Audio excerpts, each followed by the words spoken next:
tim macan yang bergerak untuk melakukan pengejaran terhadap tersangka D.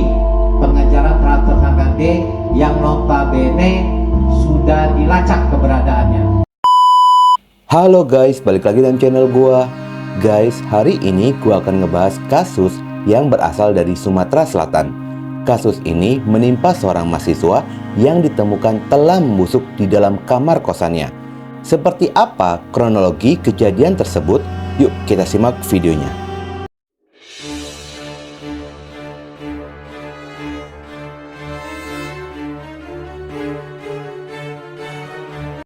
Kisah bermula dari sebuah rumah kontrakan yang berada di Jalan Sejahtera, RT 02, Kelurahan Taba Jemeke, Kecamatan Lubuk Linggau Timur. Rumah tersebut disewa oleh seorang wanita yang bernama Nia Kurniati Rahayu, berusia 33 tahun. Dia merupakan warga asli dari Jawa Barat yang merantau ke Lubuk Linggau untuk membuka usaha warung seblak di sana. Sekitar awal Agustus 2023, Nia pun menempatkan 2 orang karyawannya untuk tinggal bersamanya di kontrakan tersebut. Mereka adalah Franky Saputra berusia 24 tahun dan Dede Nurholik berusia 23 tahun. Franky merupakan seorang mahasiswa Universitas STAI Bumi Silampari, Lubuk Linggau dengan program studi pendidikan agama Islam semester 7. Dia adalah warga desa Sukamaju, Kecamatan Sumberharta, Kabupaten Musirawas, Provinsi Sumatera Selatan. Di tengah-tengah kesibukannya menjadi seorang mahasiswa, dia pun bekerja di warung seblak yang dibuka oleh Nia Kurniati. Sedangkan Dede Nurholik merupakan teman satu kamar dari Franky yang berasal dari Ciarahas, Kabupaten Cianjur, Provinsi Jawa Barat.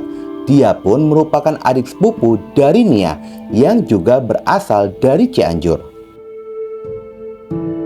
Nia lebih mempercayakan pengelolaan warung seblak dipegang oleh Franky daripada Dede sepupunya.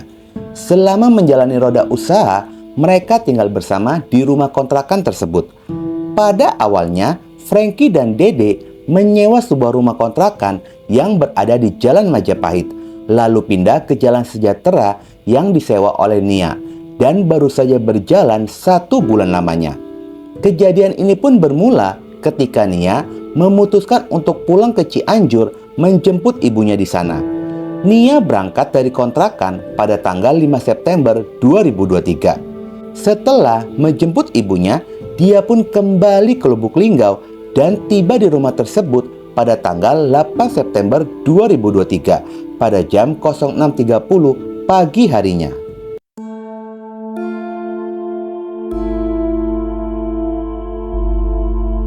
Setibanya di sana, rumah kontrakan pun terlihat sepi, tidak ada aktivitas sedikit pun. Nia mulai memanggil-manggil Franky ataupun Dede dari luar rumah, namun tidak ada respon dari dalam rumah.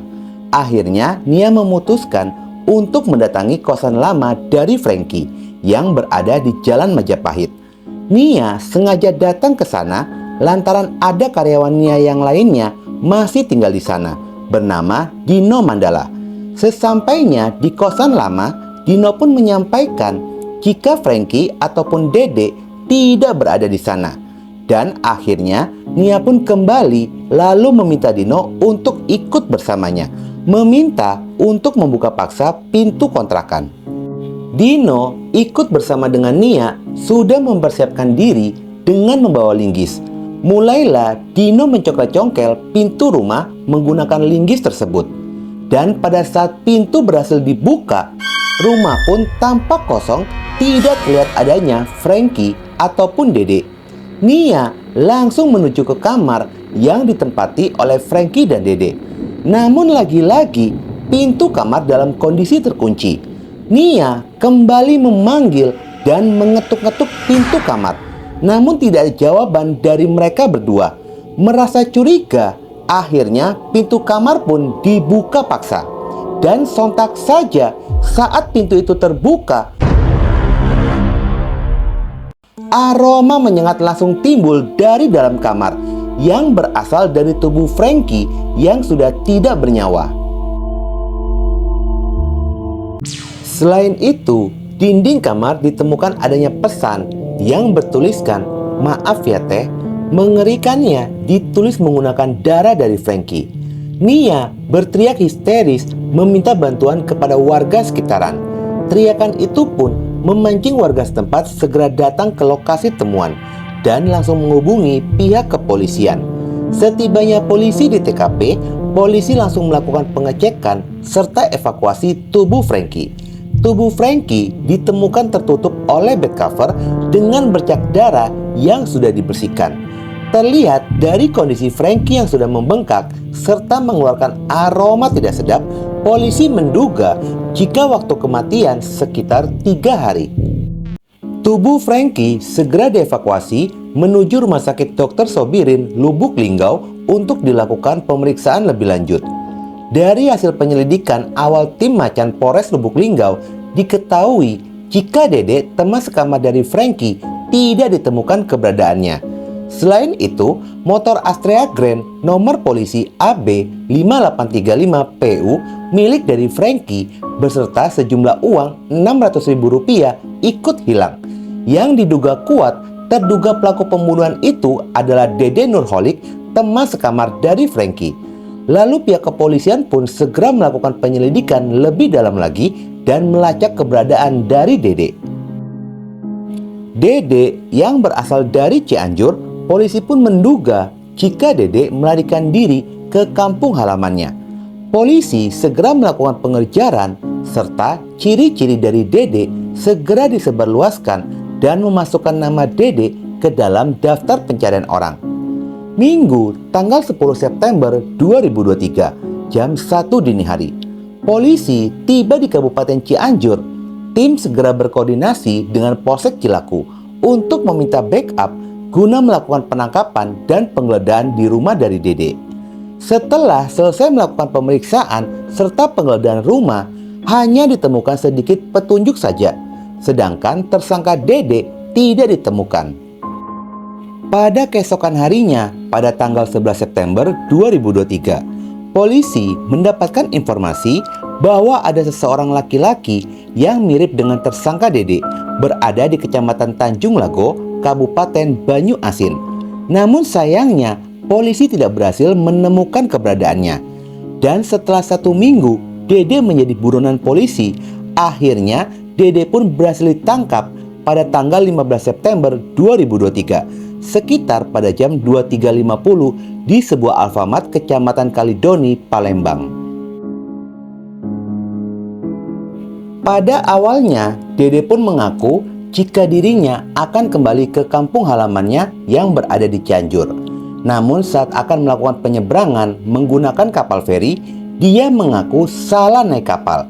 Yang seharusnya dia menyeberang menuju Pelabuhan Bakauni Lampung, malahan dia menyeberang menuju Pelabuhan Tanjung Si Api-Api. Dan akhirnya tibalah Dede di Palembang. Dede sempat menginap di sebuah masjid daerah Sekojo. Melihat kondisi Dede yang sedang bingung tanpa arah tujuan, mengundang rasa kasihan salah satu jemaah masjid. Akhirnya tersangka pun ditawarkan untuk bekerja di warung pecel miliknya. Mulai dari sanalah Dede bekerja dan bergabung dengan karyawan lainnya. Memasuki hari kelima di Palembang, salah satu karyawan pecel lele menyadari adanya kemiripan Dede dengan ciri-ciri pencarian orang yang ada di sosial media.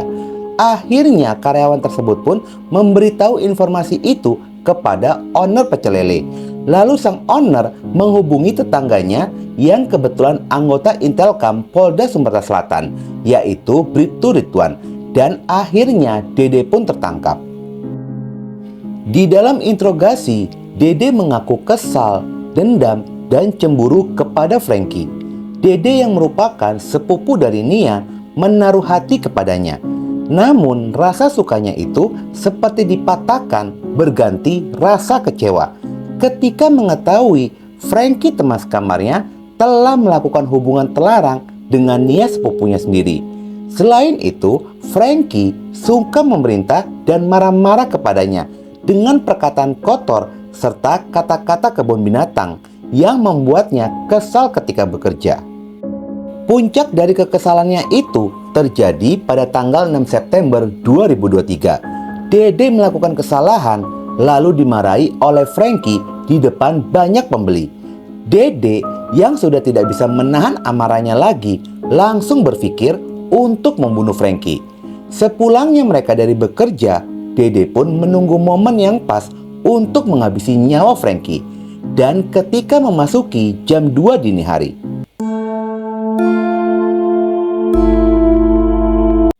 Dede mengambil pisau stainless dari dapur rumah, lalu membawanya ke dalam kamar.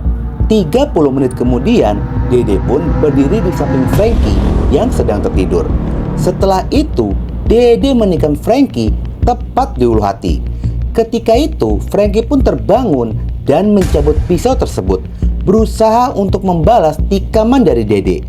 Namun, Frankie yang baru terbangun dari tidurnya membuat gerakannya lambat, hingga membuat Dede berhasil merampas pisau dari tangan Frankie dan kembali menikam pisau untuk kedua kalinya ke bagian leher Frankie. Dede menutup mulut Frankie agar tidak berteriak, hingga akhirnya Frankie pun kehilangan nyawanya.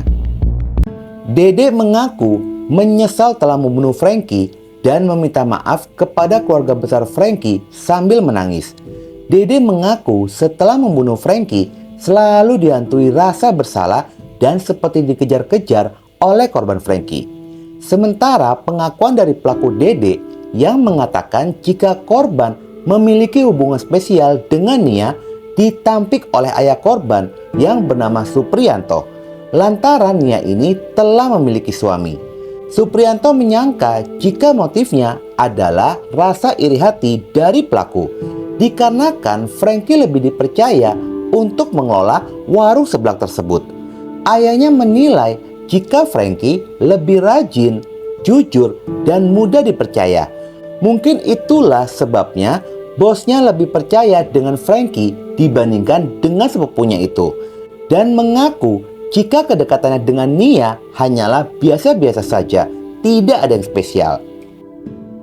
Kasus pembunuhan ini dikategorikan pembunuhan berencana. Pelaku Dede terjerat pasal 340 dengan ancaman hukuman 20 tahun penjara, seumur hidup, dan hukuman mati. Bagaimana guys menurut kalian? Apakah pada kasus ini memang ada skandal di antara korban dan Nia? Atau memang adanya persaingan dalam mengelola usaha tersebut? Apapun itu alasannya, membunuh adalah salah. Semoga korban diampuni segala dosanya dan kejadian ini pun menjadi jalan pintu surga terbuka untuknya. Oke guys, sekian dulu video gua hari ini dan jangan lupa ikuti terus video gua. Oke?